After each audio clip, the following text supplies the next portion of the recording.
What's up, folks? Welcome back to the Carson Wagner Show. Today, I'm going to be breaking down and reacting to some of Candace Owens' latest claims about Charlie Kirk, which include him being a time traveler and somehow being involved with X-Men and the Matrix and these mysterious agents that are popping up all over the place to control him. So I will lend this some level of journalistic credence, and who knows, by the end of it, we may debunk this or we may conclude that Charlie Kirk was indeed a time traveler.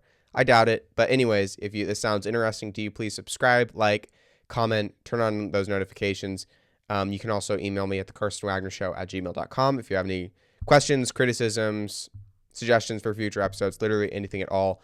And you can sign up to get emails every time I release a new podcast episode at thecarsonwagnershow.substack.com, or you can check out my blog at carsonwagner.substack.com, which is a different domain. It's thecarsonwagnershow.substack.com is my podcast. carsonwagner.substack.com is my blog. Finally, if you're listening on a podcast player, please don't forget to give us a 5-star rating because that helps the podcast grow and succeed tremendously. I'm Carson Wagner. You're listening to The Carson Wagner Show.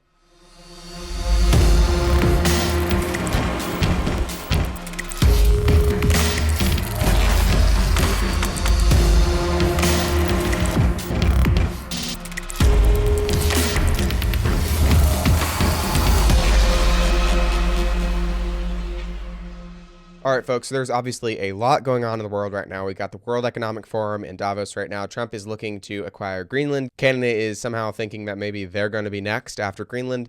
And Minneapolis and the Twin Cities are just in chaos. Feels like BLM summer happening all over again. So obviously, there's a lot going on. But while all that's going on, we still need to do what I've been trying to do ever since I started the show, which is condemn the frauds and the clickbaiters that are in the conservative movement and purport to be, seem to be part of the conservative movement, and unfortunately, in a sense, are part of the conservative movement, but they're just using flashy thumbnails and catchy titles and ridiculous theories for their own personal gain, while they're, pretending to have some level of journalistic integrity or honesty. So it is important to still continue condemning these people. This is something that I have tried to do on my show again and again and again and again and again, and I will continue doing it for as long as YouTube will let me talk about this before they, kick my channel off or whatever.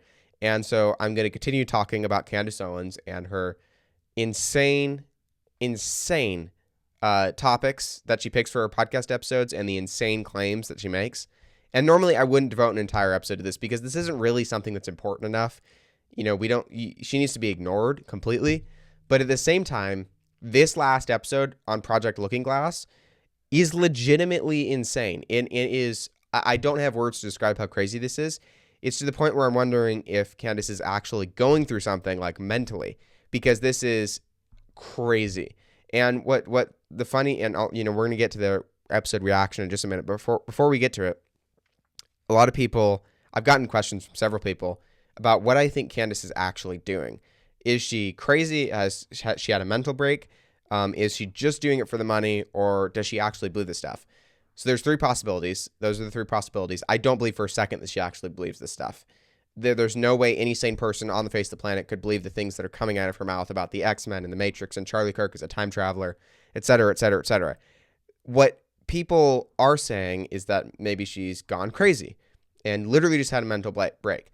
I think we would see signs of that if she had gone crazy and there was some sort of a mental break going on, but she still talks very sane and she still seems to be a very intelligent person, and she still talks, like a normal podcaster. I don't know.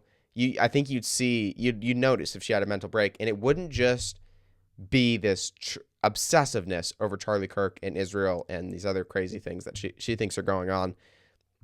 It would be wider. We'd see it in, all of her theories and things that she talks about, which I don't think we're seeing, because she still gets a lot of things right, especially when she talks about the left. I would agree with like 95% about what she says about the left, because she is still technically a conservative, even if she's gone off the rails.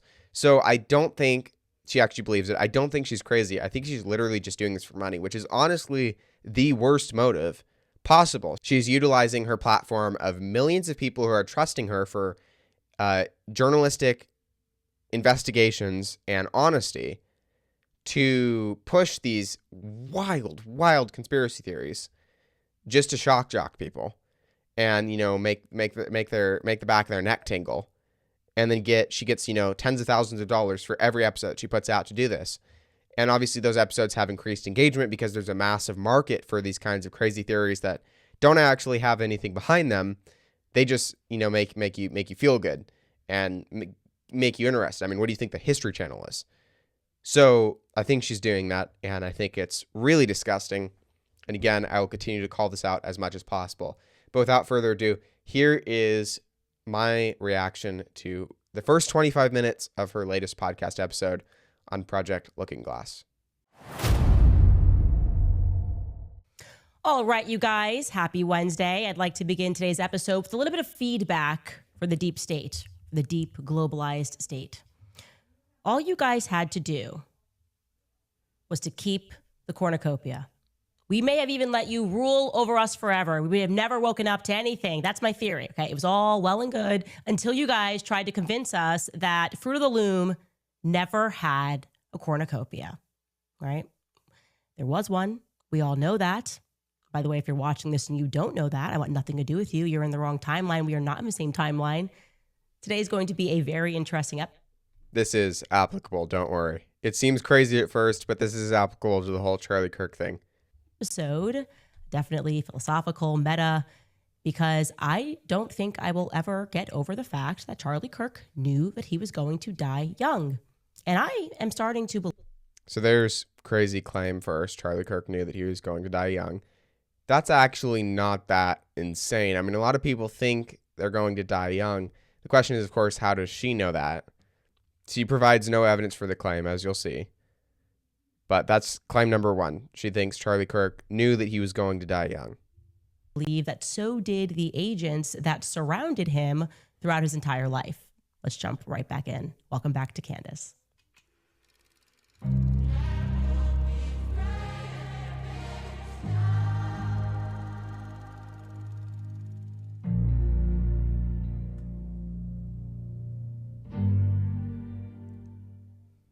Everyone in the chat right now saying, yup, it had a cornucopia. I knew you guys were my people. I want to start by saying that the way that I feel, the way that I think a lot of you feel, the vibes that are surrounding us right now is that the deep state is in some sort of a panic, right? We've acknowledged that over and over again on the show. Something doesn't feel quite right. It feels almost like we are at the beginning of the end of a long satanic run. That's why, just so you guys know, despite the obviously sobering reality that the world is run by these people, I'm pretty optimistic every day. I can't explain it. I don't know why. Things are obviously coming apart, but things have to come apart before they can be put back together. And they're just getting sloppy. And if I could put it into a sentence, I would say that it's almost as if our awareness is the threat, right? Awareness, just our being conscious of what they are doing, somehow spells their doom. So I can assure you that is not the case. That's not the case. The deep state doesn't care about what we think they're doing or how we see them. So the JFK assassination, just to take an example, was obviously not done by Lee Harvey Oswald. There's significant reason to believe, maybe not, complete evidence, but significant reason to believe that the deep state was somehow behind it. And by the deep state, of course, I mean three-letter agencies like the CIA and the FBI, mixed in with other elements, shadowy elements of the United States government and perhaps foreign governments. So obviously there's reason to believe that. So we can say the deep state killed him. The deep state doesn't care at all. The administrative state, they don't care at all what you think. They're not the kind of people they're not politicians. They don't care what you think. They're just going to do whatever they're going to do. And they show it by doing something like the JFK assassination, killing the president of the United States, and then doing it in such a sloppy manner that literally there are hundreds of books that have been written on it, and I have read many of them, and you can't get to the end of the information. I mean, it's such a tangled web. You just keep getting to more and more crazy information about what went down. They didn't cover anything up. They were so sloppy with how they ran the investigation, so sloppy with all of it. The same is true for 9/11. The same is true for the January 2020 election, which was obviously faked. By the way, if you didn't know, Fulton County, Georgia, random fact of the day, Fulton County, Georgia admitted that they miscounted 200,000 votes, or there were 200,000 fake votes in favor of Biden in a county where Biden won by 11,000 votes. They just came right out and admitted that. Fulton County, Georgia, look it up. So fraud was going on in the 2020 election. So obviously the 2020 election was totally rigged, totally set up, and it was bought, the whole thing was bought and paid for. And that's why Biden won. He never would have won otherwise. So Trump, he never would have won otherwise. So Trump is really serving his third term right now, which is kind of funny if you think about it. But things like the 2020 election, things like COVID, things like, the various prosecutions of people that we've seen, like Trump and other political figures who haven't done anything wrong at all except be in the wrong party, be Republicans is the only wrong thing they've done, exercising their right to free speech. All of these things are, in essence, they're quintessential deep state activity. The problem is that the deep state has been extremely sloppy in doing all of these things, and they don't care what we think, and it's obvious. If they cared what we thought, then they would cover it up and they do a much better job of everything, but they're not doing that. They just, like with the Pentagon UAP thing and everything else, it's just there. And they don't really care what we see. They don't really care what we think. There's like nothing. There doesn't seem to be any level of awareness. Like they don't want to cover stuff up. They just don't care. So what she's saying is completely false and demonstrably false. And all you need to do is pick up a book on the JFK assassination or the absolute disaster that was the 9/11 cover-up, or literally any other major event of the past 50 years to realize that what she's saying is just crazy and absolutely wrong. Which is bringing me to wanting to discuss today, as I promised you, the CIA's Looking Glass Project. Now, we briefly touched upon this at the end of last episode. Obviously, I'm a conspiracy girly, and I'm thrilled that we get to dive a little bit deeper on this topic for those of you that don't know. The first thing that I want to remind you guys is exactly what I said at the top of the show. It is an absolute fact that Charlie Kirk thought that he was a time traveler. He told me he was a time traveler repeatedly. I showed you guys that text message exchange. I said to him in response that I didn't feel the same way and that I thought I was from another planet, that I was an alien my entire life. Just do not get it here. This planet is ghetto. That's how. So I did look for the text message exchange. I was unable to find that. If anybody can find that for me, I would love to see it. Put it down in the comments. Give me a link to it, something. I could not find it. I searched for it in previous episodes. I searched for it in Candace's social media posts. I was not able to find it. So that's the first thing. The second thing is that her response that she's from another planet proves that she thought at the time that Charlie was joking, that he's just messing around. And so apparently was she joking? She's just messing around, since obviously she doesn't believe she's from another planet. Though maybe things she'll say later maybe things that she will say later will bring that into question. But the obvious tone of the text messages, if that's what she's talking about, and that's the kind of response she's giving, is the whole thing's a joke, and it's a happy light atmosphere. It's not Charlie seriously saying that he's a time traveler. Otherwise, she wouldn't have responded that way. She would have been concerned for him and been like, okay, you need mental help. Since obviously time travel is not real and it doesn't exist, though Candace Owens thinks it does. So she's not really giving any satisfactory evidence that this is a serious text exchange. And again, I couldn't even find the text exchange, nor could I find any context or anybody like explaining what they were saying before the text exchange and after the text exchange, and what Charlie's mood was like and where he was. And this just, without that crucial context, you can't determine anything at all. You can't prove my side that I don't believe anything was happening in the text exchange. I think if anything, it was just Charlie joking around and Candace joking with him, since she also joked that she's from another planet, or or just doesn't exist and she's just lying about it, because you can't find it anywhere and there's no context. And without that context, you can't prove my position and you can't prove Candace's position. She's failing to give any of that context. So that's a huge problem with her claim.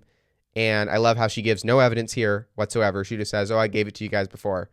No evidence here whatsoever. She's making extraordinary claims. And if you're making extraordinary claims, you need evidence right here, right now, that is solid and independently verifiable. She is completely failing to give any of that.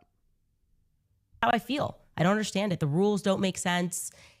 I think that's also why I like cats so much. I feel that they can relate to that. They think humanity is ghetto. They don't want to be around us. They don't like us. They know it's ghetto. It is ghetto here, right? Well, okay. Cats think that way because cats are ghetto. Just saying. Not to offend any cat lovers who are listening, but I'm not a fan of cats. I'm personally a dog guy. Well, another bizarre fact is that back when Charlie and I were running around, we met in 2017, top of 2018. So I would say, obviously, Turning Point was an organization, but it wasn't the organization. It wasn't this behemoth of an organization that it became. No, he had no real degree of fame. I think that's fair. But he was required to have security on him at all times. That was orchestrated. His security, Schaefer's security, was orchestrated by Bill Montgomery. He has since passed, the late Bill Montgomery, and he was from the military. He founded Turning Point USA with Charlie. Charlie wanted to go to West Point, and then instead started Turning Point USA when he was 18 years old. Thinking about that, the security, him texting saying, "I'm not allowed to go anywhere. I feel so important," I think was the exact message. That to me is objectively weird in retrospect. Wasn't weird at the time, it's weird now. And it makes me think that Charlie may have been marked since he was a child. Okay, there's so much there. First off, what is objectively weird about someone who goes from a life of having no security and relative freedom as an 18-year-old young man to all of a sudden having to be surrounded by security because there's a bunch of people who hate him and feeling like he's trapped and he can't really go anywhere and he doesn't have any privacy? What is weird about that? Nothing's weird about that. If I went right now, let's say my channel blows up and I get 10 million subscribers out of nowhere, I would have to hire security. Like, that's not a joke. There are a ton of crazy people in the world who will do crazy things, as is evidenced by the fact that Charlie Kirk is dead and someone tried to assassinate Trump like 3 times. So obviously I would have to get security. And right now I have relative freedom. I can go where I want. I can do what I want. I can walk around inside my house. I can walk around in the street. I can walk around in the store by myself and everything's totally fine. But as soon as you have that big of an audience, you need the security. The security is going to follow you around everywhere. You're like the president of the United States with Secret Service. There's nothing at all weird. I mean, that's how I would feel. I would feel like I can't really go anywhere. I can't really do anything by myself because I've got these people following me around. Obviously, they're on my side. But there's nothing. There's literally nothing weird at all about this 18-year-old guy all of a sudden having to be surrounded by security and feeling like he's being, controlled and watched. That's a completely natural feeling. And I mean, I'm welcome to any pushback at the comments, but I don't see how any of that is relevant whatsoever. And then she makes this logical jump about him being controlled and like manipulated. There's no connection. There's no connection whatsoever. It's just crazy. Let me replay that real quick. Let's go back a few seconds and look at that again. In retrospect. Wasn't weird at the time, it's weird now. And it makes me think that Charlie may have been marked since he was a child. We've discussed these So the obvious insinuation is that he's being controlled by somebody and that somehow the security that he himself hired are part of this grand conspiracy of people who have been controlling him since he was a child because he's just that important. Yeah, that you don't have to take a logic class to realize that there is no connection between those two. No connection whatsoever. Marked when he was a child, so he gets security and he feels kind of claustrophobic. Like all of a sudden he doesn't have the freedom to do the stuff that he can do, like, because he can't anymore because he's famous now. And that therefore means that he was that he was marked as a child. If that's the case, then every Hollywood celebrity, every influencer, every media persona, every government official, everybody who has ever transitioned from living a normal life and not having any security to all of a sudden having to have security because they all of a sudden become extremely famous or say something controversial or someone's out to get them, they are therefore marked from childhood by the government. That's the logical jump that she's making. So it's just crazy. Programs that they have in school. And I just think on the basis of what he told me, that when he was really young, they wanted to drug him, but his mother said no, and he was really grateful for that. And instead, they decided that they could send him to this X-Men school. That's the best way I can describe it. I would certainly, by the way, for you internet sleuths, I'd like to find out which school Charlie had to attend. So Charlie was in the public school system, and then he went to a private Christian school. I can objectively confirm that he never went to an X-Men school. I can also objectively confirm that an X-Men school does not exist. So he could not have gone to it. Again, she's providing no proof for any of this. She's just babbling about random things. And it's like my head's whirling right now. Like, how did the X-Men even get brought into this?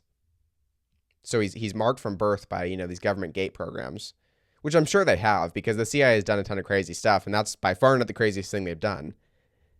Finding special talented children in schools to work for them or whatever they're going to do. I'm not disagreeing with any of that. I think that's totally plausible. Obviously, we need evidence to believe it, but I believe that's totally plausible. There's nothing wrong with that. But therefore, he was sent to an X-Men school. Does she know what the X-Men are? Superheroes and supervillains? There's no connection there. Again, a fatal logical jump. There's no connection, and she has yet to give any evidence of any of this. Let's keep playing. Pulled out of the regular school he was attending, and he had to go to some special school for the gifted, like he was an X-Man. And I am of the opinion, it's an opinion, I'm allowed to have it, it's obviously not a fact, but I am of the opinion, based on the discussions I had with him, that he's been monitored since. That his test scores, whatever the score, every test they probably did on him, he was off the charts, and they wanted to make sure that he was being watched. That's my theory in general on all kids that are in extraordinary and gate type programs. Maybe.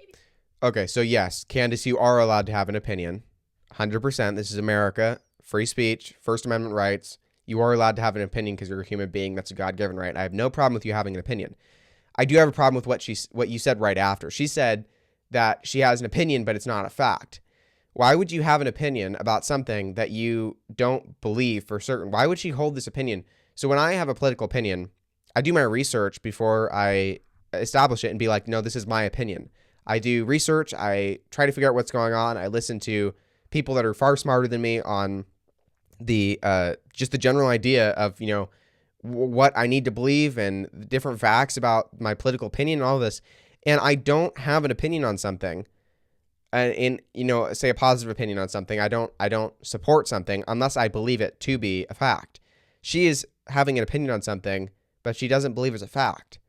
I think that's kind of a Freudian slip there. That betrays that she doesn't believe any of this is true. She's just asking questions. Again, just asking questions and no answers is not acceptable. When you have a platform this big and you're being marketed as a journalist with integrity and a podcaster, an investigator with integrity, that's not acceptable to just ask questions. You also have to have answers, and you have to be certain of the answers that you're asking. Otherwise, you can just ask questions all day for clickbait, ask all sorts of crazy things, and never actually answer those questions. And tons of people will listen to it because they just want free entertainment. They don't want any sort of honest, the truth about what happened. They don't want the truth at all. They just want entertainment. So people will listen to you and your channel will blow up and everything. Not like it already hasn't, but it'll grow significantly. So she's just asking questions, but and they're just her opinions, but there's no fact there. Why would you have an opinion on something if you don't believe your opinion to be the fact, the truth about what's going on? That's just mystifying. But of course, it's, again, Freudian slip. It's displaying her real motives here, in my opinion. We should be training our kids to get like an 85% on the test. At most, before the government agents are going to swoop in and go, who is this genius child, And a lot of weird things used to happen to Charlie. He would go on runs. I think I told you guys this, after sundown. And when he was running, street lights would go out. Like it was like he was in a burst of energy, like he was a lightning bolt or something. So Charlie was running down a street at night and street lights would go out. Okay, so first off, I can assure you that at least in the past 5 to 6 years, he wasn't running down any streets because he had serious back problems and he couldn't run. And that's from his closest friends. His closest friends have said that. Frank Turk has said that. Erica Kirk has said that. Candace Owens is obviously not one of his closest friends. She separated from him in Turning Point USA back in 2021, I believe. So she doesn't apparently have any way of knowing this. I'd love to know, was she running with Charlie? Did she see him running? Was she, tracking him on Ring doorbell cameras, which is pretty creepy, by the way? Or did Charlie Kirk tell her? And again, when was this? She's giving no context and no evidence. She just keeps referencing, oh, I've told you guys this before. And then I go digging for this stuff and I can't find it. So these are just really, really crazy claims, and they need to be treated as such. So Charlie couldn't run. He wasn't a runner. He liked to run before, but he couldn't run afterwards. because he had this bad back problem. And at least for the past 5 or 6 years, he had no way of running. He would walk around with Frank Turek to get his exercise in his neighborhood with his security guy. So, I'd love to sit Candace down here and be like, what are you talking about? It's like you don't even know Charlie. And she keeps framing things like she's like Charlie's best friend. She left Turning Point USA, made it clear that she didn't really want to work with them anymore. And it was done quietly and it was done discreetly, but it was final. Obviously stuff went on there. So she's not really Charlie's best friend.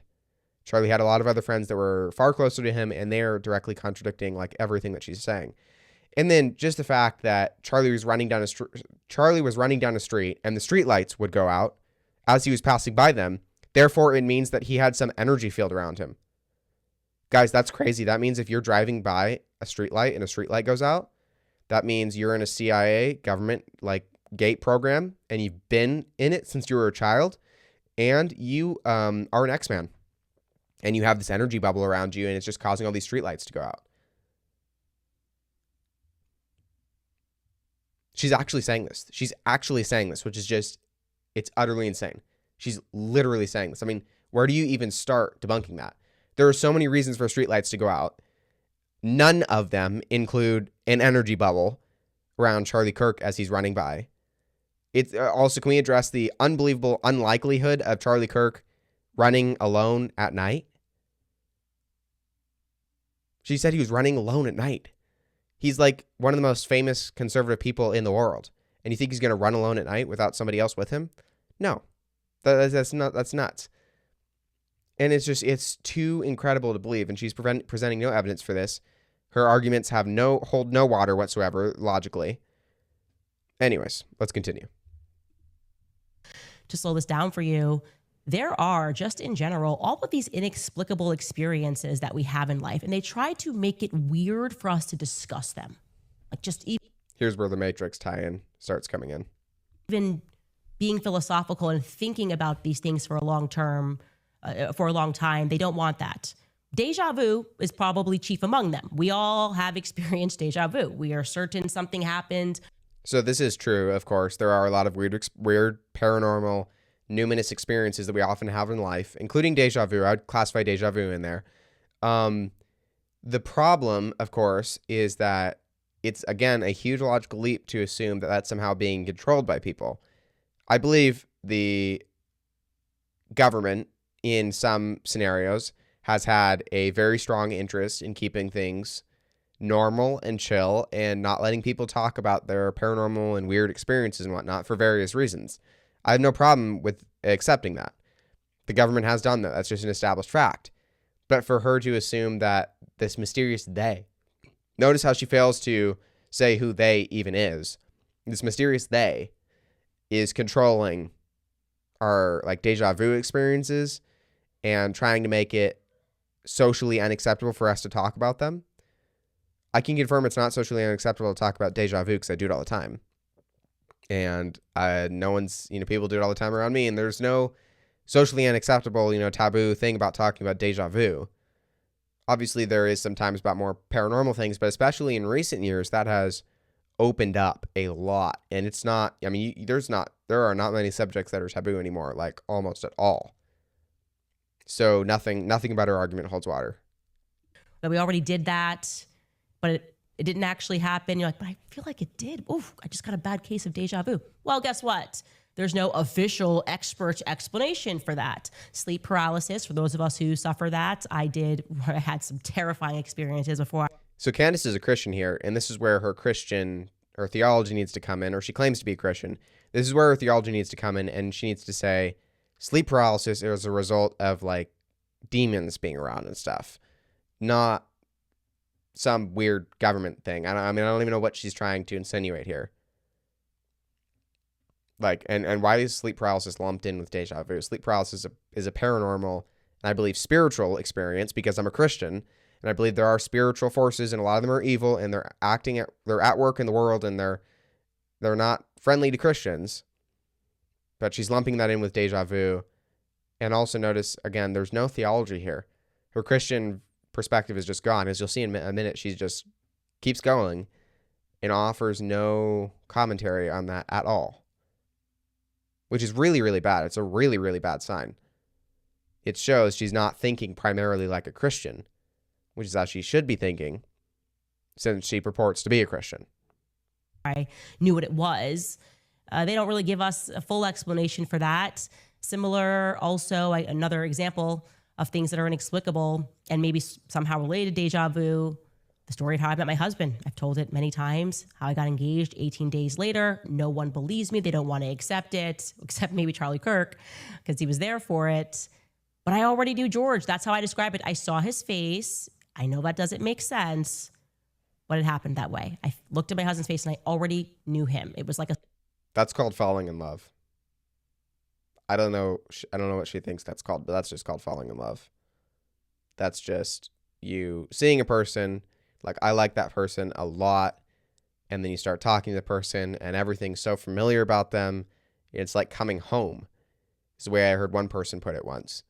And it's very powerful, and it makes you experience all sorts of things that you don't really understand, especially if you're going through it for the first time, like Candace, I guess, I'm not really sure I don't know a lot of her backstory, but it's going to make you think stuff like that when none of that is really happening. It's just your body's chemical response to what's going on. And then, of course, the idea that you knew him before. Again, two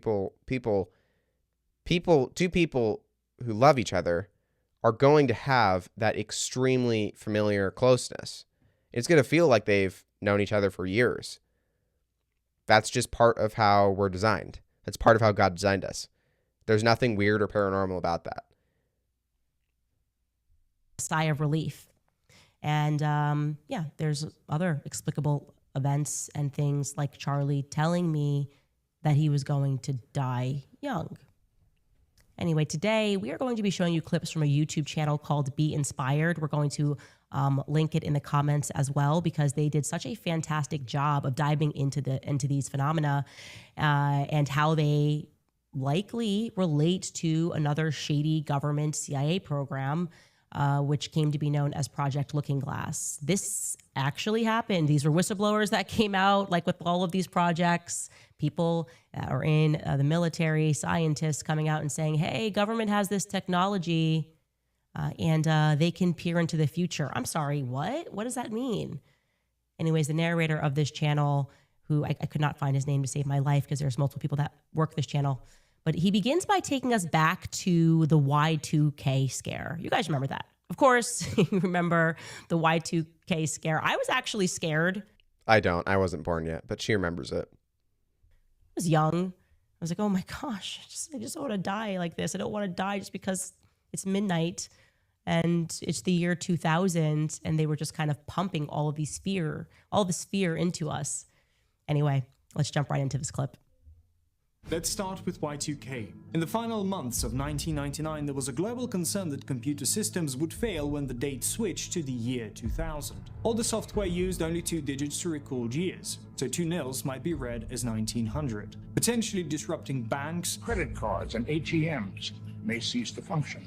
power grids, airlines, Airplanes and trains may come to a halt. governments and corporations spent over $300 billion updating systems. It was one of the largest coordinated tech efforts in history. People stocked food, withdrew cash, and prepared for the worst. But when midnight came, almost nothing happened. The systems held, the world moved on. Still, that global moment left an imprint. Some view it as a psychological turning point, the end of the analog age and the quiet beginning of a fully digital world. From that point on, life accelerated. Culture, communication, and consciousness shifted onto screens, fast, constant, and increasingly disconnected from physical time. Some researchers believe Y2K wasn't about a bug at all, but a kind of global psychological reset, a ritual of fear, distraction, and silence. The code may not have crashed, but something else may have been triggered. Our perception of time and reality. After something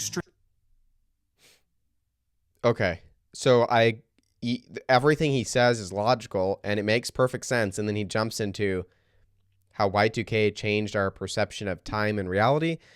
No, it didn't. I mean, it didn't change my perception. I guess I wasn't around. it didn't change my parents' perception of time or reality. Obviously, it's true that people were on screens a lot more and that a lot of our lives shifted online. But that's a shift that had been coming long before that. DARPA invented the internet as early as the 1960s with DARPANet. So that was a shift that was coming long before Y2K. And stuff was slow and it was gradual. It's not like Y2K was this like magic turning point where all of a sudden everything became digital and we were all like forced into our phones. I don't know what he's talking about. And then he makes this wild jump with no explanation, no linkage between Y2K and changing our perception of time and consciousness and reality. And it's like, no, that doesn't work. You have to provide a logical chain of steps, something that Candace has so far failed to do once in her entire episode. If you're going to make an incredible claim, you need to have a logical chain of custody, so to speak, a logical, chain, a bunch of steps, an order of steps that you take to get to your conclusion. It's called a syllogism. And these people don't know how to make it. And this guy especially does not know how to make it. Y2K, therefore, it changed our perception of time and reality and consciousness just because we started being on our phones more. Started happening online. People began noticing memories that didn't match reality. The most famous? The Berenstain Bears. Millions remember it as Berenstain with an E, but every book says Berenstain with an A, and that's just the beginning. If you're running a simulation and you go back and you change some variables and you rerun the simulation, lots of little things could be different along the way, right? You have many different possible paths. You have glitches in the matrix. Exactly. You're now on this timeline, but you remember, you have like a deja vu, or you have like a weird memory. Movie quotes, logos, product names, all different than we remember. Entire groups of people swearing something changed with no explanation. It became known as the Mandela effect. Named. Okay. So, someone in the comments, please explain to me how the black tip on the tail of Pikachu's logo, of the little Pikachu dude, or the A disappearing from Berenstain Bear, or the E disappearing from Berenstain Bears, is evidence that our consciousness changed during Y2K. Can someone please explain that to me? Because again, there is no logical chain of thought there. Stuff changes all the time. Companies change their logos all the time. There's no reason that this is there. There's even without doing research into like the Berenstain Bears thing and the like what actually made them change the logo and the Pikachu thing. Apparently Ford was in there and some others, a Kit Kat. There's no logical chain of thought, and that is absolutely fatal. It destroys their theory, and there's no reason to believe it because of that. Sure, people change their things all the time, and if I was a company, I would change stuff about my logo. I'd make it look new and fresh, as a new era hit, as a new century hit, because it's a mood swing essentially. It's okay, time for the 2000s now. We're gonna put away the 1900s, and one of the ways we're gonna do that is we're gonna update our website. And they didn't have really websites at that point as widespread as there are now, but we're gonna update our branding. We're gonna update our logo. We're gonna update our name. We're gonna update whatever, and there's nothing wrong with that. And what would it require for this to be true? Well, you'd have to say that the leadership of all those companies and of all those publishers and everybody was in on this. They're in on, there's some like global syndicate, which is maybe this they that Candace is talking about all the time. And their goal is to be so painfully obvious about changing our consciousness, because for Candace and then this other guy on the Be Inspired channel, they think it's really, really obvious that this changed our consciousness as soon as Y2K happened. The black tip disappearing from Pikachu's tail changed our consciousness. They think it's obvious. I don't see that. I don't see the link there. If someone could enlighten me, I'd love to be enlightened, but I genuinely do not see the link there. But the thing is that if everybody was in on this and they were trying to, again, somehow change our consciousness or whatever, why would they make this so obvious? And you're telling me that everybody, like all the CEOs of these companies, are in on it, and they are part of the human race. If you're talking about something as deep as our consciousness, they're going to be affected too. There's so many problems. I mean, it's like, where do you even begin with this? And there's, again, no evidence presented, no solid proof, no nothing, just asking questions. Now, the other thing is this: when you actually do the research, so all of what I just said is, if you don't do any research into what made the black tip disappear from the tail of Pikachu, or people think that the black tip had been on Pikachu's tail and it had never been, and the E disappeared from Berenstain Bears, a lot of it has completely normal explanations. So, for example, the Pikachu thing, there was a version of the Pikachu logo that had a black tip, and it was a special Pikachu that they used on special occasions for special things. And then they just phased it out of, they didn't use it anymore once in the 2000s started to hit. And the Berenstain Bears thing, I failed to find a single logo that ever actually had, from before Y2K, that had the, what was it? Is the E in it that I think is then an A. So whatever it is, it's always been Berenstain with an A, because that's how the English language spells it. The EIN thing is not it's not a correct spelling of that suffix at all. And the issue is that people are saying, oh, we just remember this. We know it was an E, and it's not. Like it's not an E. The original logo is and has always been an A. And you can't prove that they changed that at all. And even if you can prove that they did change it, then you would need to additionally prove that there's any linkage between that and this ridiculous consciousness change or whatever this Be-Inspired guy is talking about. So, well, let's continue though. Of the people who remembered Nelson Mandela dying in prison years before he actually did. What could cause something like this? Are you familiar with the... So here we go. Here's another example of an extremely selective theory. Nelson Mandela... People think they remember Nelson Mandela dying in prison years before he actually died peacefully at his home. I'll admit, if that actually is the case, that's weird, and I have no problem with that. I don't have an aversion to conspiracy theories or weird things going on in the world. We live in a very weird world, and we don't understand a lot of what goes on. I have no problem with that. So Nelson Mandela dying, everybody thinking this collective memory of Nelson Mandela dying in prison years before he actually died peacefully at his home. That, yeah, sure, if that's actually the case, if people aren't making that up, which I have no way to prove that they're not making that up, if that's actually the case, then yeah, that's totally weird. And we don't have an explanation for that, but that doesn't mean we haul off and say that is somehow linked to Y2K and that's changing our consciousness.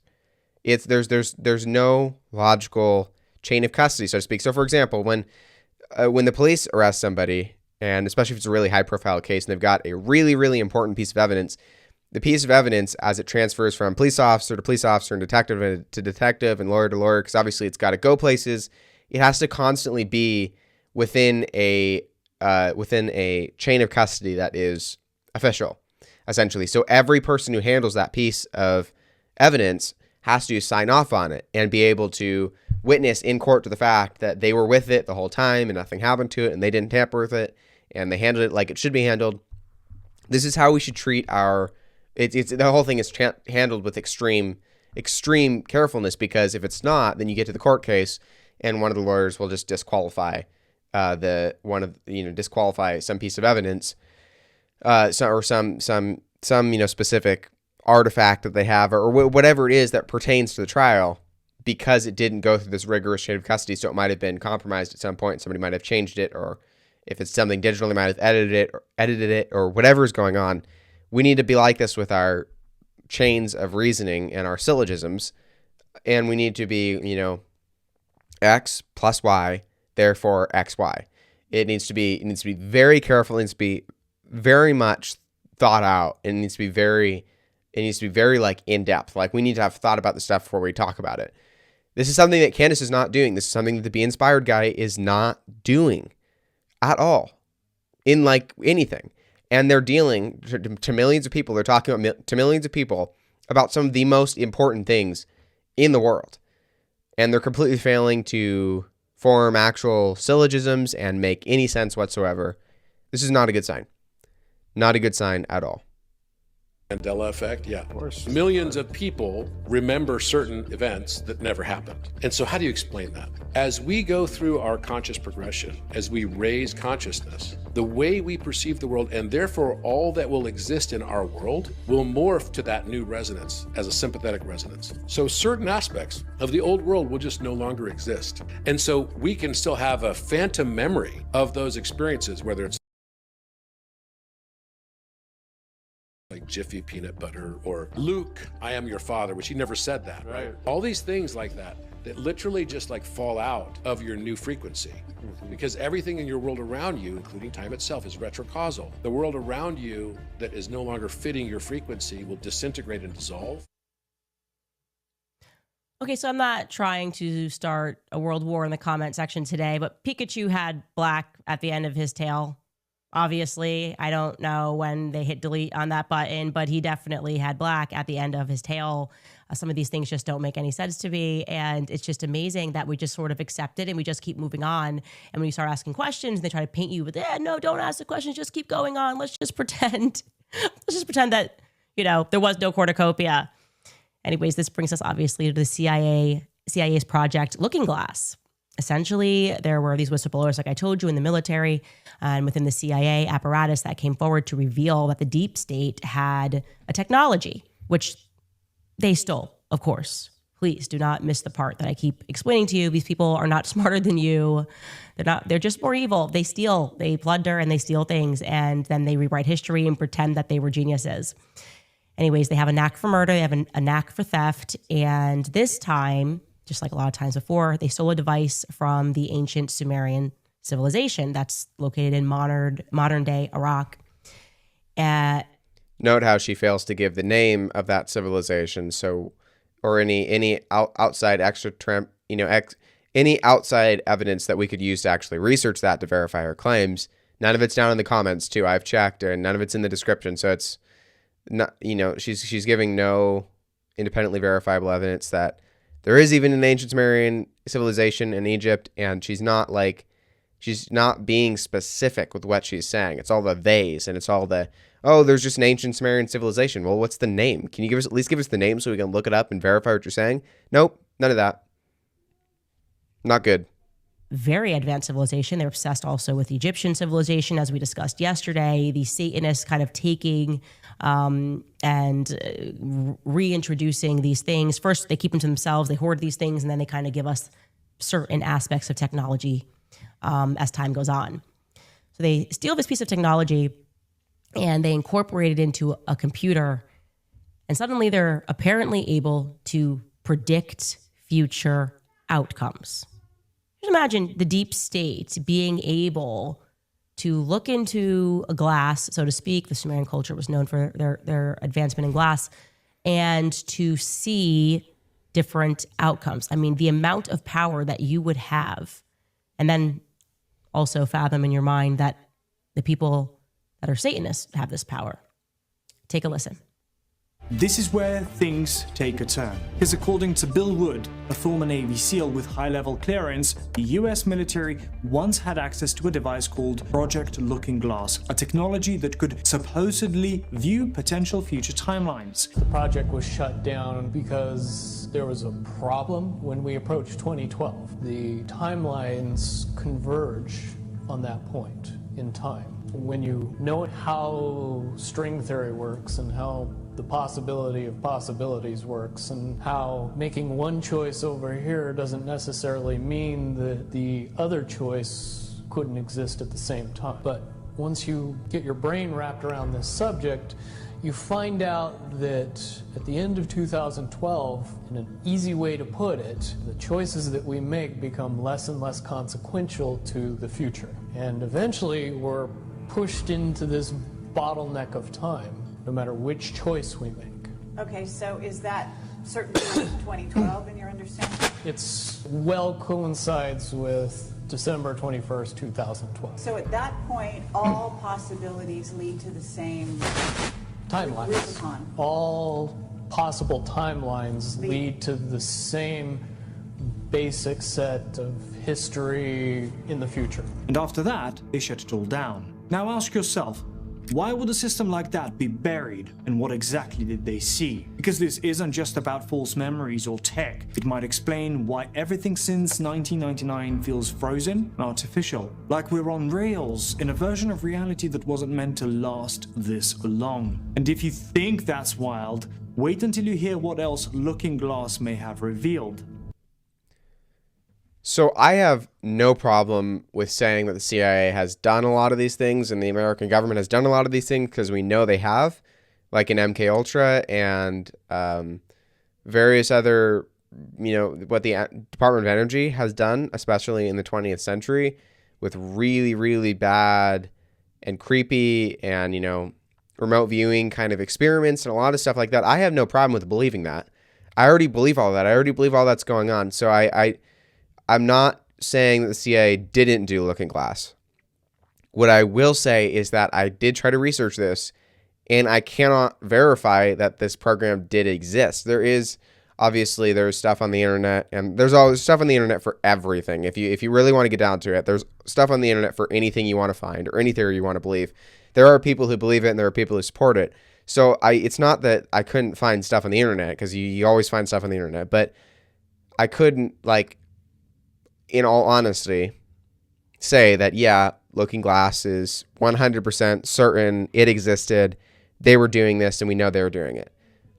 We have this whistleblower, and then there's other people that talk about it, and there's various, documents you can find on it, and it's like, well, yeah, it could have been done, sure. I mean, I'm sure it was tried. There's very little question in my mind that it was tried at some point. Whether or not it succeeded is a different issue, and that would require more evidence, of course, to believe. That would require more hard facts to believe. So my problem is not by saying that the CIA didn't do this. I think it's very possible that they did, and I would personally be inclined to think that this did exist, and that maybe in some sense they did succeed, because I know what the CIA is like, and I know what the American government is like. But it can't be independently verified, so I'm not going to put a ton of weight on it. The other thing is that I would have some questions for this whistleblower, because there's a few things he says that don't really make sense. So, for example, he's a Navy SEAL. Obviously, he's got high security clearances, top secret clearance or whatever. But he's specifically a combat tactics, guy. He doesn't really have anything to do with super, super secret scientific advancements with technology, like what Project Looking Glass would be. Now, he makes it clear, he makes two things clear. First off, that the military was apparently using this device to see the future. And the other thing he makes clear is that he purportedly was involved in it, since he's using the terms we were looking to the future and we couldn't see past 2012. But the way he makes it sound is like he's in on the program, which would be something completely different. And I would have some big questions for him there, because you're a Navy SEAL. You're not a scientist. You're not anybody really special. I mean, you're a super soldier is your job. And your job is to blow people up and shoot people and do it faster and better and be more fatal, be more deadly than anyone else on the face of the planet. That's your job. Your job is not to develop super top secret, super advanced technologies that can literally see the future, give you godlike capabilities. That's not your job. So I would have some questions for that whistleblower. I'm not saying he's lying. I would also, the third thing is that I would ask him why everything converges. I mean, that doesn't make any sense. I know from what I know about string theory and the ideas along that, ideas in that area, there's no reason to believe that things would all converge in one, converge on one date, especially if the world continues after that, as it obviously did. We're sitting here on January 1st, Wednesday, January 21st, 2026. The world has continued long past December 21st, 2012. So I would challenge him to explain that. And I would also challenge the Be Inspired guy to explain that, since he's making it sound like Y2K had something to do with that. Y2K was long before 2012 and not after it. So there's a lot of confusion and there's a lot of unanswered questions, and they're not covering their tracks. And this shows you that neither the Be Inspired guy nor Candace are actual honest journalists, because journalists would have, honest journalists would want to give you as many facts in as much detail as possible. If you want to see an example of honest journalism, read Phenomena by Annie Jacobson. She delves into a lot of this stuff with remote viewing and MKUltra and things like that. And she does so backing everything up. Every sentence that she says, she cites several sources for, and they're reliable sources, and everything's out there, and it's very available. And she doesn't say things that she doesn't have proof for. These people are just saying things that they don't actually have proof for, and doing so at an astonishing rate. So that's my quick rant on the idea that this the Project Looking Glass existed, and it was, again, I have no problem saying that it existed. I'm just assuming that it existed like they're doing, and then using it to support the rest of their arguments is just totally insane. So what exactly did they see with Looking Glass? According to multiple whistleblowers, including Bill Wood and other interviewed by Project Camelot, every time they ran the device, no matter what variables they changed, all future timelines converged to a single fixed point. That point, somewhere between 2012 and 2016. After that, the future became unpredictable. No more branching outcomes, just a wall. So it's super interesting that they couldn't see beyond 2012, or rather they could see beyond 2012, but maybe things became inevitable. That was backed up, by the way, by a lot of different things. Mayan civilization, the calendar, remember that whole scare? Why doesn't the calendar go beyond? So you arrive at this point and you wonder, what is this, right? Suddenly. So for context, a lot of people freaked out after discovering that the ancient Mayan calendar didn't go past 2012. And they think that's some like ending point for humanity or whatever it is. And then I guess this Project Looking Glass is supposed to support that. I'm not really sure what she's getting at here, but that's some context. That's what the ancient Mayan calendar comment. Hopefully that makes more sense. These people who are evil are no longer allowed or able to control outcomes, essentially. Or perhaps, so maybe they did see something beyond 2012. But no matter what they did, they couldn't change the outcome of that thing that they saw beyond 2012. So it wasn't so much the future couldn't be predicted, but rather that they couldn't change it, like something was coming. That's how it kind of feels to me when I just examine everything that's going on. There is this panic, like evil is panicking right now, and they're making a lot of mistakes because they're no longer in control. And I would also add here that... So these are a ton of assumptions that she has no evidence for. I would challenge her, what special thing happened in 2012? Obama existed? I mean, that's all I can think of. Obviously, I was really little in 2012, but I nothing really big happened in 2012 that would a world-altering event or whatever it is. So I would challenge her to produce one of those. And I would also say that nobody really cares how Candace Owens feels. I don't care how Candace Owens feels at all. If I'm going to watch her podcast, I'm going to do so because I want to get information out of it. I want to get reliable information. And she's just going on about how she feels like evil is that this vague evil, which is this conglomerate of who knows what, conglomerate of these people who are just invisible and in the shadows and running everything, and they're just evil personified. It's not really the way the world works. That sounds like something out of a Sherlock Holmes story. It sounds like Moriarty. He's the criminal kingpin, and he runs all criminal activity in London. It's like, no, that's not really the way it works. That's not how humans work. That's not how the world works. But she's convinced there's this, this shadowy conglomerate of pure evil leaders, deep state officials. I'm not really sure what's on her mind. But this is the kind of stuff that she's putting out, and she's saying, I feel like these people are evil is on the run, and we're beating them, and they're scared. No one cares what you feel like. Give us the facts. Give us the information. As Ben Shapiro would say, facts do not care about your feelings. Facts are far more important than your feelings, especially in a world so riddled with lies and deceit and malice and trickery. The last thing we need is someone within the conservative movement is being like, well, I feel like evil is on the run. Great, thanks. That was a complete waste of airtime. Now, can you actually give us the facts about Project Looking Glass and the facts about Charlie Kirk and all these other insane claims you're making? One of the things that I've noticed is that they're trying to turn us all, again, maybe this is their solution where they're going, okay, what are we going to do? We can't change the outcome. Maybe we can just turn everybody into a computer program. Like they want us all to be the same. They seem to get really angry when we behave like humans. Like that's one of the things they're trying to triumph is our humanity. We've talked about this. Who is they? Who is she talking about? The deep state? Are we still talking about the deep state? Because she's not making that clear and she's not naming any names. And even when she says deep state, that's so vague. I mean, you're referring to an administrative state within a government that consists of 3 million workers and officials. It's much bigger. You can't just say deep state. I mean, who are you talking about? The FBI, the CIA, the World Economic Forum, the World Health Organization, the UN, French government, the Israeli government, which I wouldn't be surprised if that is what she's talking about because she's got the new right's mental obsession with Israel or whatever it is.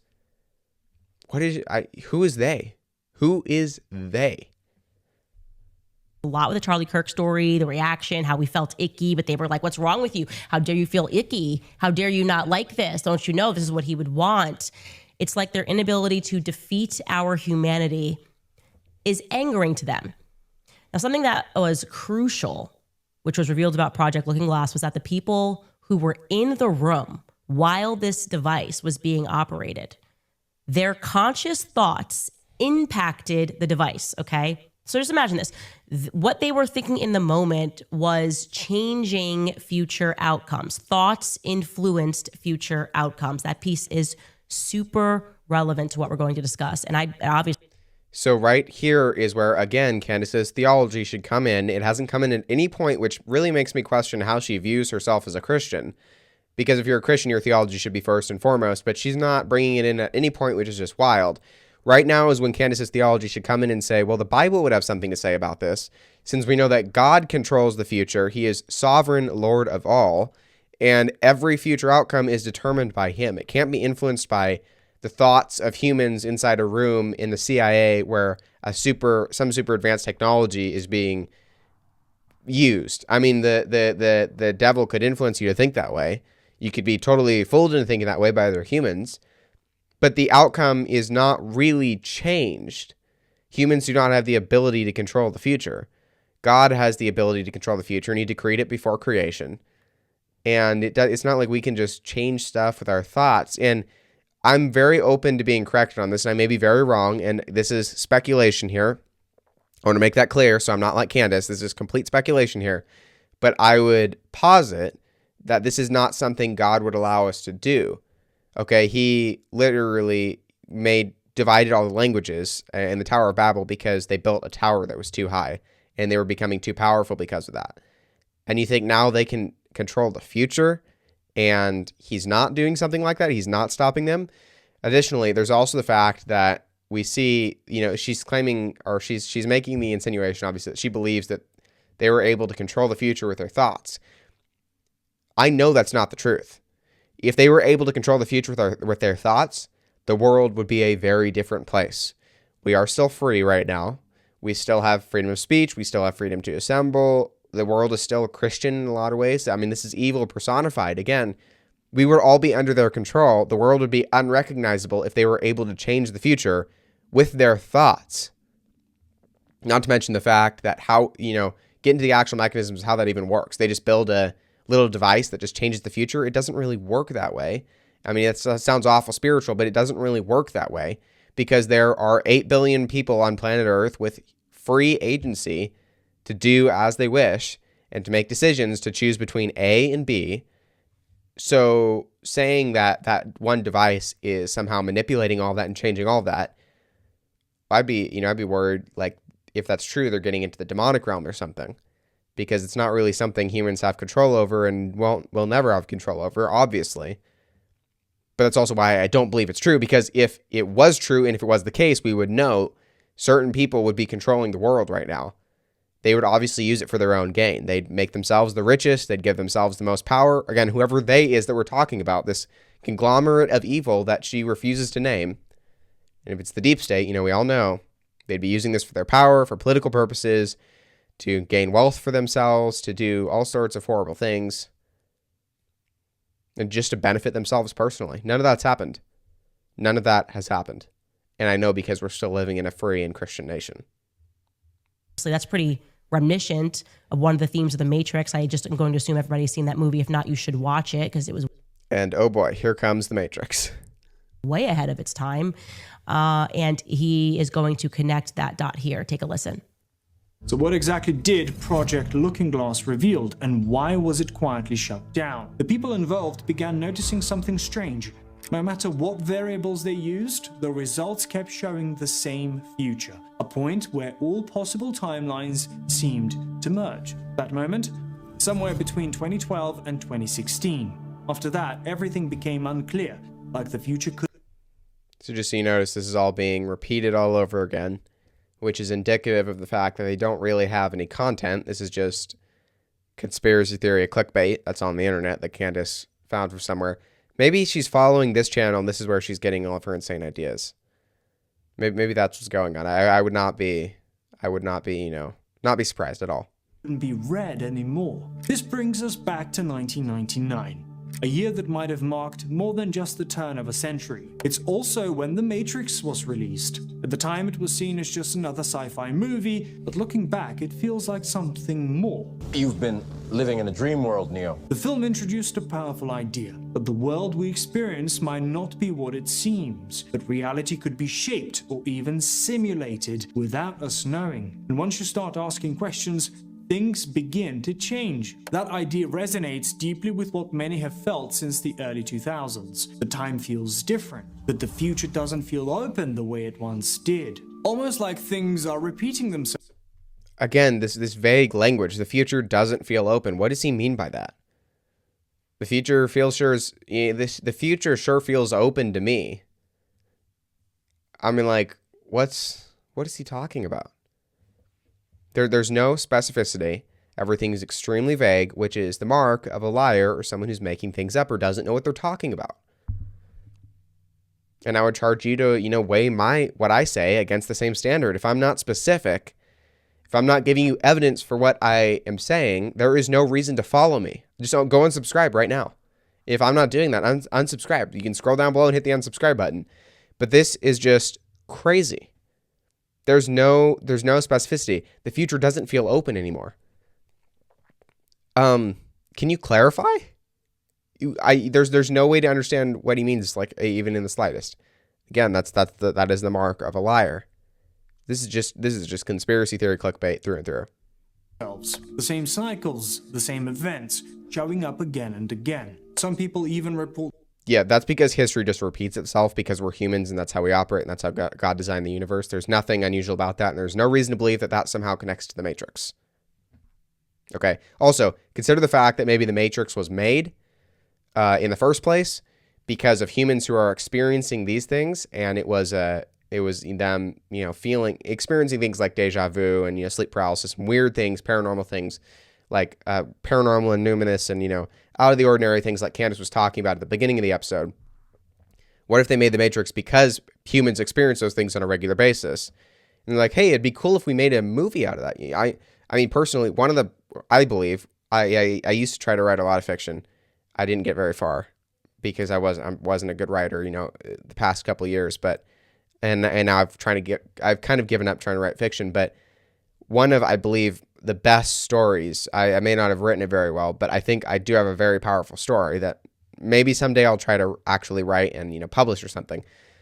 It stems directly from a dream that I had, a very long and a very involved dream that I then wrote down and put in or tried to write down. I have no idea where it is. It's somewhere in Google Docs, my 100 million Google Docs that I have on my computer. And it's like a really good story. Like the storyline, I think, is really good. I think it has serious potential. It didn't come out of my own head. I mean, it came from a dream. I didn't think it up. It's just a really good storyline, really good characters, and a really good plot. And the idea that, the Matrix was created because they knew all this was going on is just ridiculous. What if the Matrix was created because these are the things that they all experience and there's a different cause but behind all those things? Namely, as a Christian, I would say maybe the cause is that there's a whole spiritual world acting, and the convergence of the spiritual world and the material world makes a lot of weird things go down, like deja vu and sleep paralysis and all these different things. I mean, that would be my limited and, my opinion on it. I'm not saying that like Candace says it. My opinion that, I'll make very clear. I don't know if that's the truth or not. That would be my best guess. It's going to be the kind of thing we go to heaven and God's, show up and we're like, if this is how it's going to work, I don't know how it's actually going to work, but we get there and, we ask, I'd love to ask God, like, what was that? What was deja vu? And was sleep paralysis really spiritual forces or was it something else? And, what is all this weird stuff? What is like, Mandela effect? Was that real?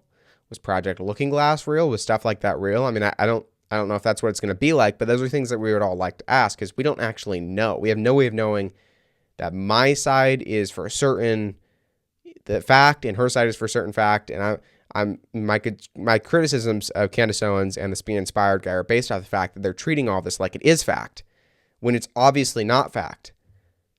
And that's just not how you do journalism. That's not how you talk to 5 million people or however many followers Candace has. It's horrific that those people are trusting her and she's abusing that trust tremendously.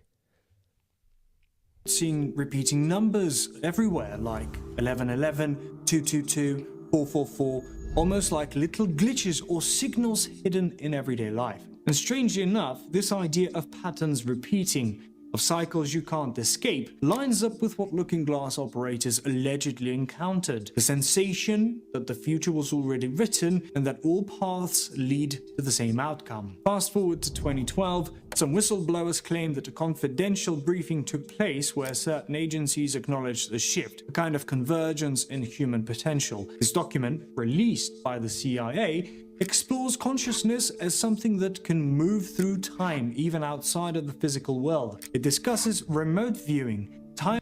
Note, outside of the physical world. So that's the cue here. We are talking about the spiritual realm.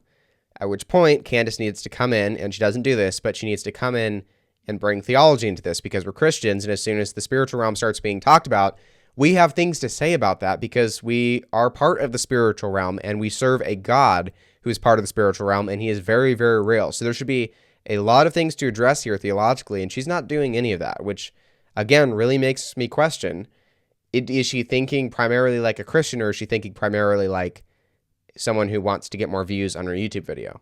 I think it's the latter. Timelines and the nature of reality itself. Now, connect that to the Matrix and the overlap becomes hard to ignore. Maybe it wasn't just a movie, maybe it was the first time the system gave us a glimpse behind the curtain. And if that's the case, what else have we been shown without realizing it? Okay, lots of... Again, the system here, what is he talking about? The terms are so vague, there's no specificity. Are we talking about the deep state? Are we talking about the creators of the Matrix, some, Hollywood producers? Are we talking about the actors? Are we talking about a shadowy cabal of evil people who are leading the world in the shadows? This is just, there's nothing makes sense here.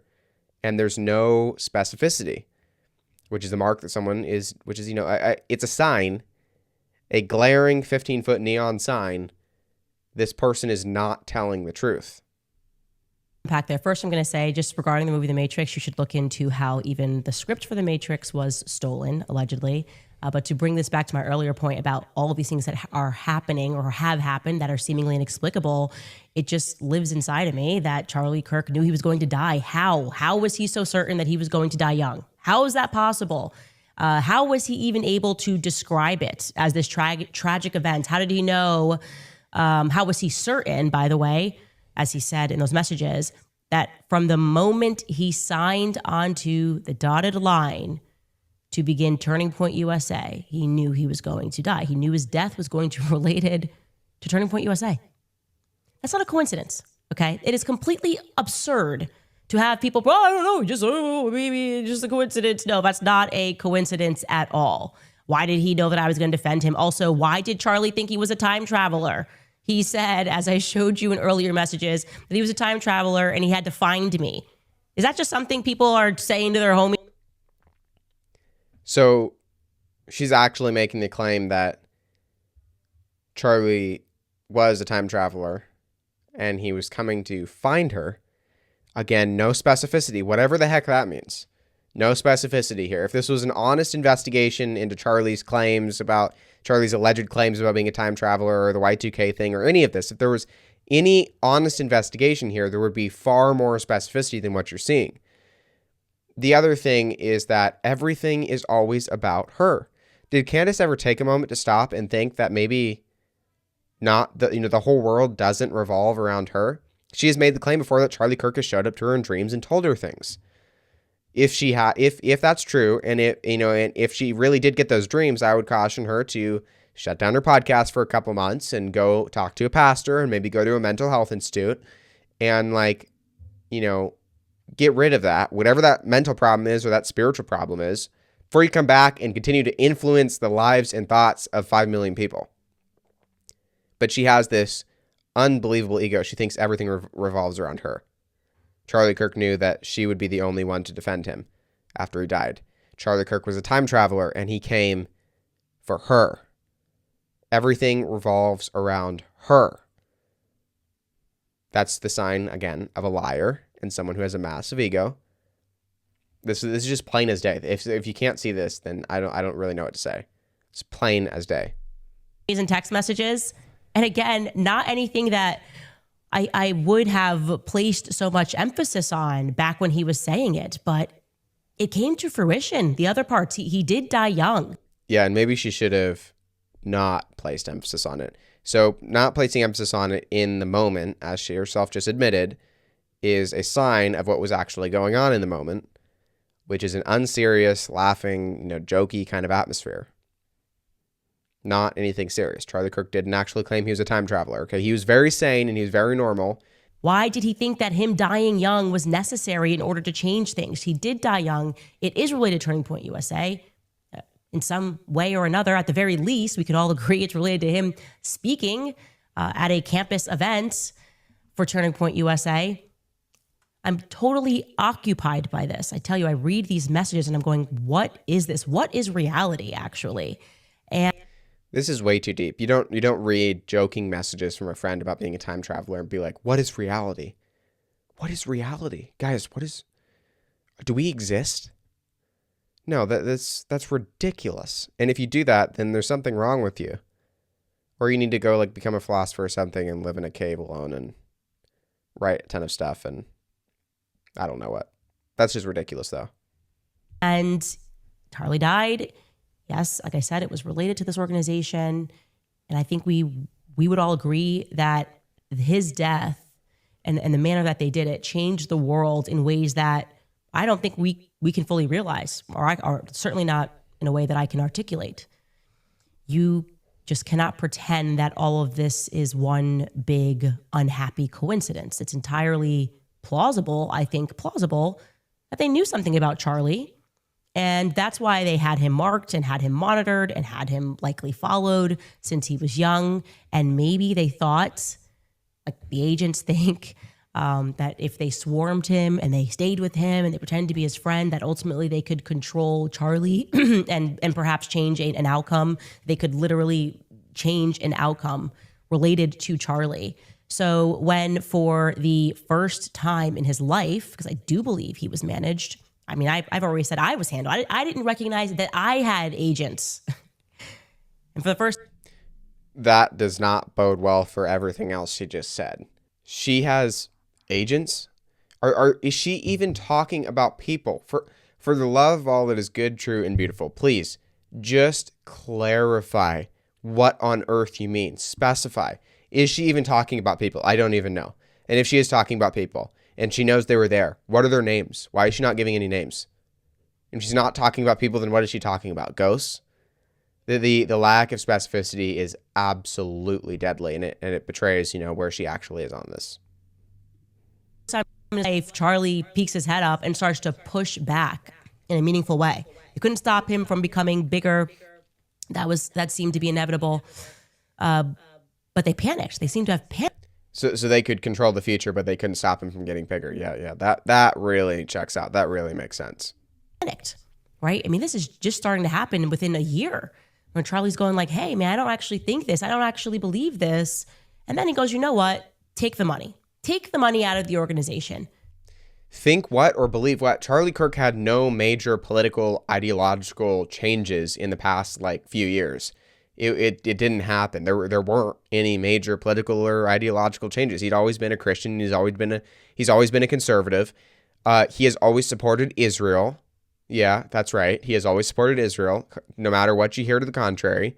I know because I've followed him for a while and I've looked back and specifically researched for stuff.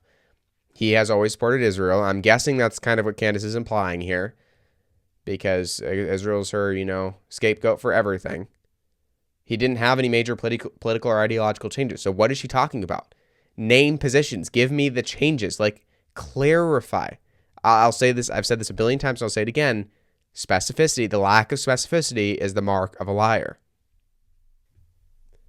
And they panicked. They freaked out. And their solution was, no, just kill him. Just kill him. We can't have this. This is not something that we are prepared to happen. That outcome of Charlie unleashed, so to speak. And ironically, that seems to be the very thing, his assassination, that catalyzed what they feared most, losing control of Charlie. That's exactly what happened, and they catalyzed that. All right, so that is Candace Owens on Project Looking Glass and Charlie Kirk and the X-Men and the Matrix and time traveling, et cetera, et cetera, et cetera. If you do want to watch that full episode, the link will be down in the description. I just want to summarize real quick. I know this is long, but I just want to summarize real quick. I have a few charges to level against Candace, and the primary one that I have said a billion times is her lack of specificity. She says that she has agents following her and controlling her, or had them, and she won't give names, and she won't even clarify these are people we're talking about. Everything is fuzzy. Everything is ambiguous. Everything is extremely general. Everything is unclear, and this also goes for the guy on Be Inspired who's doing the exact same thing that she is. Both of these people are liars. They're doing it because they're getting tens of thousands of dollars for every episode they put out, especially Candace. Not that she needs it, because she's already her net worth is already hundreds of millions of dollars, but she wants more money.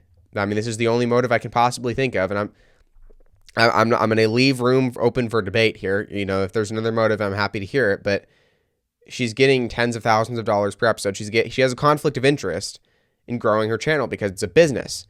The problem is, one of the best ways to grow her channel is to harp on these crazy conspiracy theories with no evidence, to entertain people and not actually give them the facts.